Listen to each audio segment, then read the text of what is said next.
on TV, online, and on your smartphone. This is Ticker News.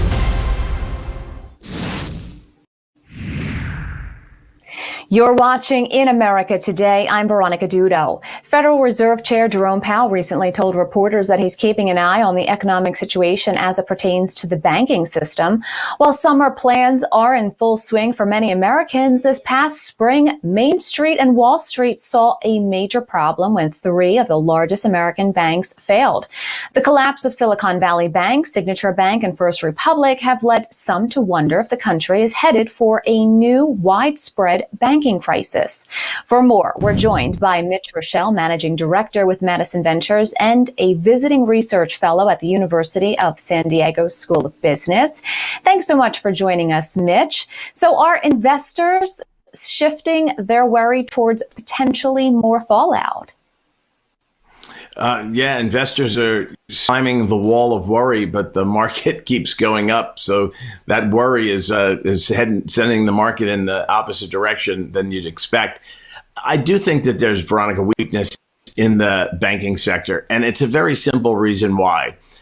Banks, for the longest time, as the Fed, continued to keep interest rates low, paid virtually nothing on deposits. We're talking, 2 basis points, 3 basis points. That's 0.02%.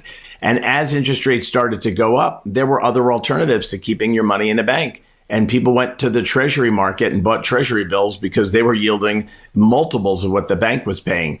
So as banks needed to, make good on those deposits and pay people, they found themselves selling the very treasuries that perhaps their investors, their depositors were buying, but they were selling them at a loss because of what they paid for them when they bought them. That imbalance exists in many small and regional banks. And I think if depositors continue to flee, we're going to continue to see this. Now, these banks have gotten smart, and they're advertising much, much higher certificate deposit rates in hope to keep that money there. The question is, are they borrowing at a higher cost than they're earning? And that could be the next shoe to drop in the banking sector. But the Fed's been pretty clear. They were accommodative when those three banks fell. And the hope would be that if we did see another failure, the bank or the Treasury would step in again and try to rescue it. I don't think that there's going to be political support to continue to rescue banks when they fail. And that could be, rough sledding for depositors who have more than $250,000 in a bank.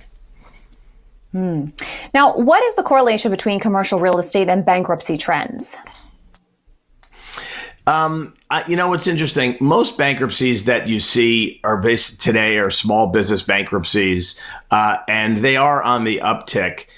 Commercial real estate, I don't think really correlates with small business bankruptcies. However, other than office buildings, in major cities, smaller office buildings across the country are filled with small businesses. And if we continue to see pressure on small businesses, we could see an uptick in business failures. And one of the things about bankruptcy is you can get out of a lease. So we may see smaller businesses that can't afford the space that they signed the lease for because their people aren't coming into the office. We could see them filing bankruptcy to get out of those lease obligations. However, I don't see that as an overarching trend. I see that as something on the margin. There may not necessarily be a per se correlation between business failures in the form of bankruptcies and some big hit to commercial real estate. Do you think we'll start to see small banks lending less, ultimately providing a credit hit on Main Street? 100%. We're seeing that right now.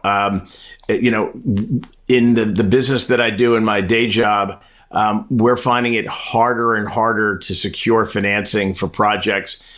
Many of the things that we do, we rely on small regional banks for very regional projects, and they are gun shy about lending with real estate as collateral because of all of those reasons. So what can certainly cause an acceleration of an economic slowdown is when credit is choked off.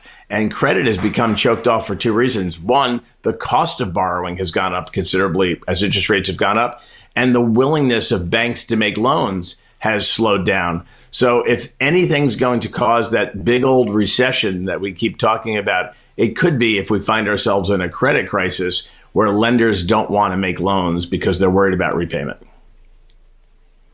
Absolutely. And just such a fascinating intersection of where we are in terms of some geopolitical issues, the inflation coming out of the pandemic. So we'll definitely be sure to watch. Mitch Rochelle from Madison Ventures, thanks again so much for joining us. That's the program for now. For more, head to tickernews.co. I'll see you soon. More right after this.